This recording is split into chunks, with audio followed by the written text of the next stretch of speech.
Thank you, Peter.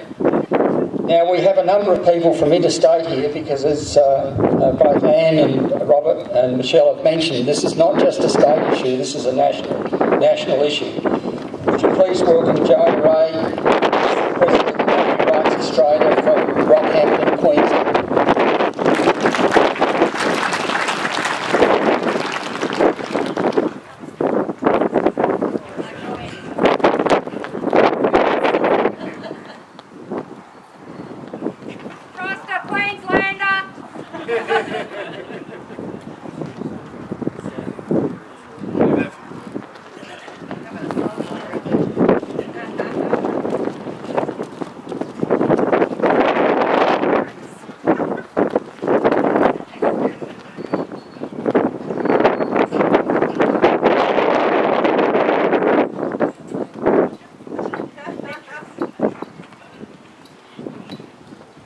Everyone, and thank you very much for coming.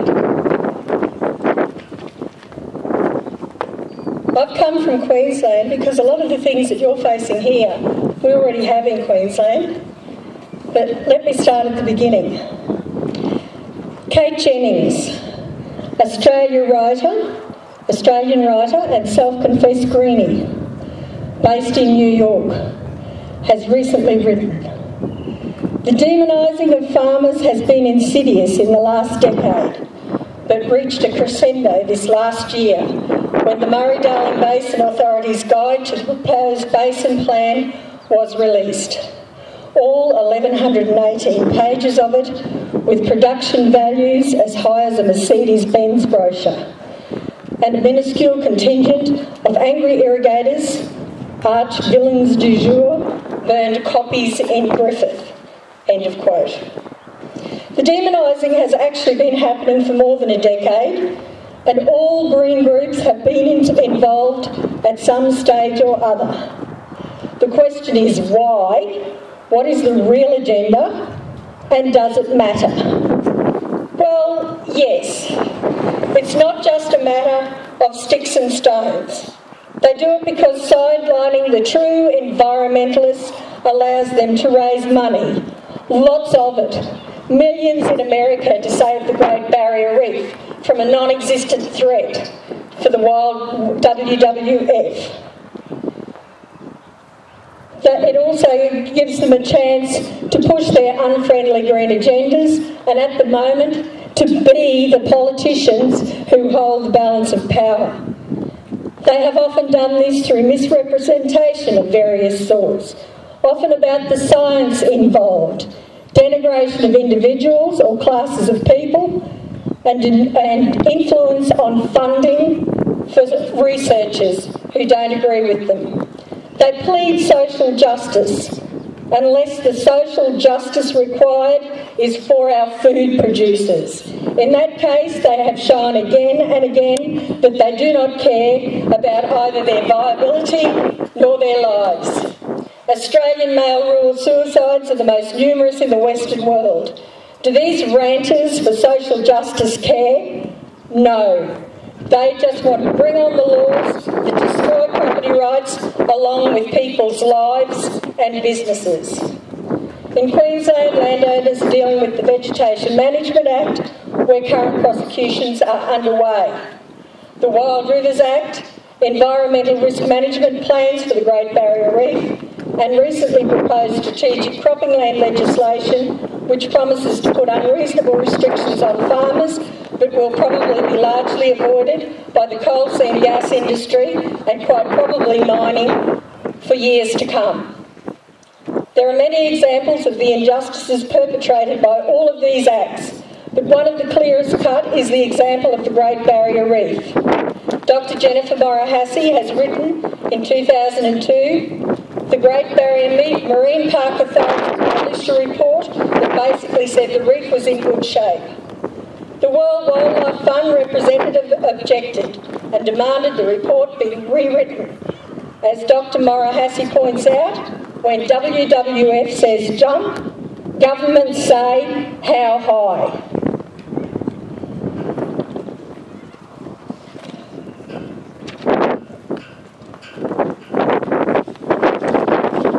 Eventually, the of Environment and Resource Management commissioned a report by a specialist environmental consultancy called Master Jakeman Associates. They clearly stated, unlike the WWF and the state and federal governments, that urban areas were actually responsible for the most pollutants entering the Great Barrier Reef Lagoon, but that it was cheaper to target farmers than retrofit urban sewage plants and get towns to modify their practices. Well, the National Water Commission says that conventionally treated municipal wastewater effluent contains a wide variety of trace chemical contaminants, including heavy metals, synthetic industrial organic chemicals, volatile organics, pesticides, their metabolites, algal toxins, disinfection byproducts, radionuclides, pharmaceuticals, estrogenic and androgenic hormones, antiseptics, and the list goes on. Figures for pollutants supposedly caused by farm runoff were modelled, not actuals.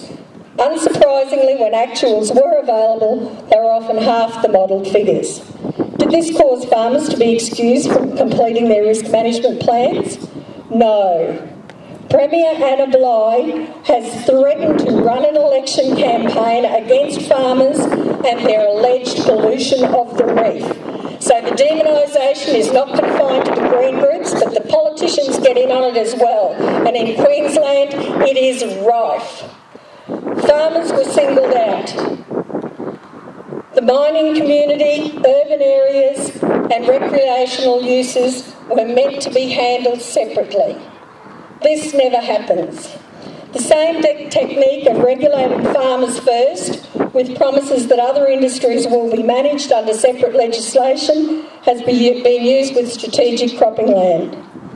It remains to be seen how equally the burden of the legislation will fall on different sectors of the economy. My guess is that farmers will find the restrictions onerous. Strategic cropping land legislation is actually asked for by the farming community to protect our valuable and rare cropping land, just 4% of our land area, from damage by mining and coal seam gas extraction. Indications so far are that there will be enough exceptions built into any legislation that the impacts on mining and coal seam gas projects are likely to be ones of process rather than practicality.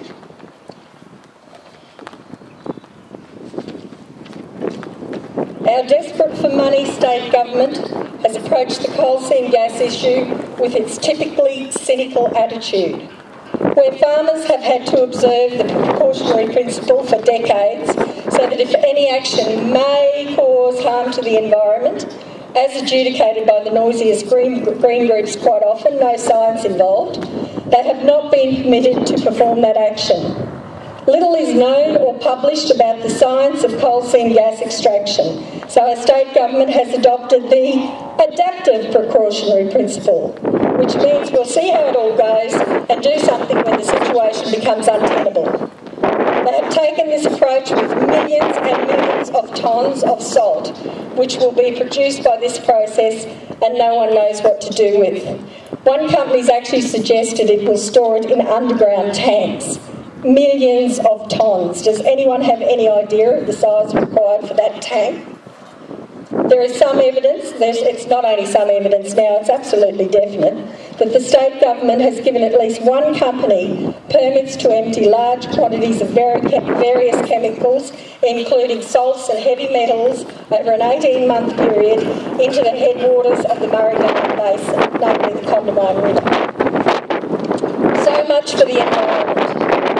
Our chorus of noisy greens have said nothing. The state government has taken this duplicitous approach with the water tables of the aquifers, both within and without the Great Artesian Basin. For decades now, irrigators have had their water entitlements cut back without compensation to preserve the integrity of the aquifer, and the process is ongoing. Coal seam gas has the government legislated right to take or interfere with as much underground water as it likes, unmetered and unpaid for. CSIRO and the National Water Commission have both expressed concerns about the cumulative effects of multiple coal seam gas operations on the water table. To these companies, water is a waste product. Once they have finished with it, and what to do with it is as yet an unsolved problem, with the Senate inquiry into the management of the Murray-Darling Basin asking repeatedly why anyone would want the water just released into the environment, even treated by osmosis, or pumped back underground when they do not know its composition or its effects, particularly in aquifers used for drinking water. Our recent legal advice to farmers who are to have mining or coal seam gas companies on their land is to familiarise themselves with the environmental authorities issued for their area and be prepared to enforce them by taking mining companies to court. Where are the regulators? Why is DERM, Department of Resource Management, not breathing down their necks and prosecuting when they have breached their authorities? Why should landowners be advised to do it? Why do they have to pay? DERM certainly have no compunction in prosecuting landowners who may have breached an unfair and much amended, 300 amendments, most of them retrospective, Vegetation Management Act 1999, and the Crime and Misconduct Commission is not interested in instances of fabrication of evidence or perjury. We've been there, done that, it hasn't worked. Greedy, short-sighted, visionless politicians are putting our food security at risk for the warm feeling they get from being feted by environmentalists and mining companies who promise gold. Someone today has already spoken about the food task. Politicians, green groups are not interested in the food task. The question is why? What is the agenda? This is a productive country. Why are they closing down all the productivity measures that we have developed over the years?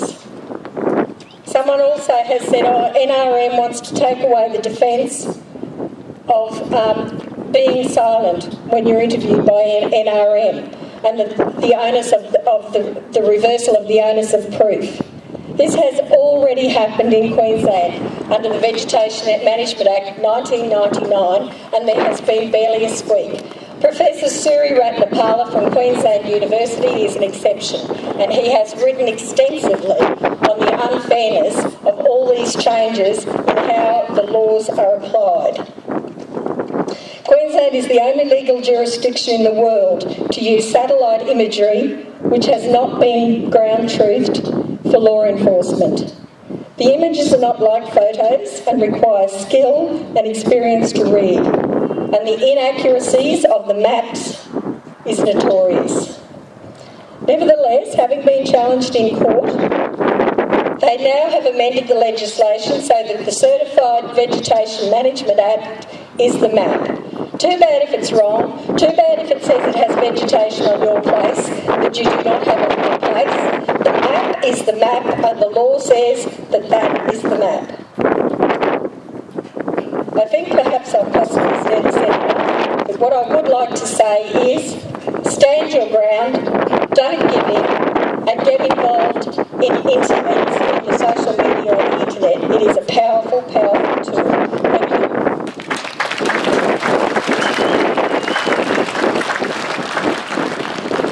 Thank you, Joanne. Now we're going to have a slight break at the moment. The television crew are about to take off. That's going to create a bit of noise, so we won't endeavour to speak against that. What I would suggest you do, the moment they take off, wave your arms, put up your placards, because they're going to take aerial shots of the whole occasion.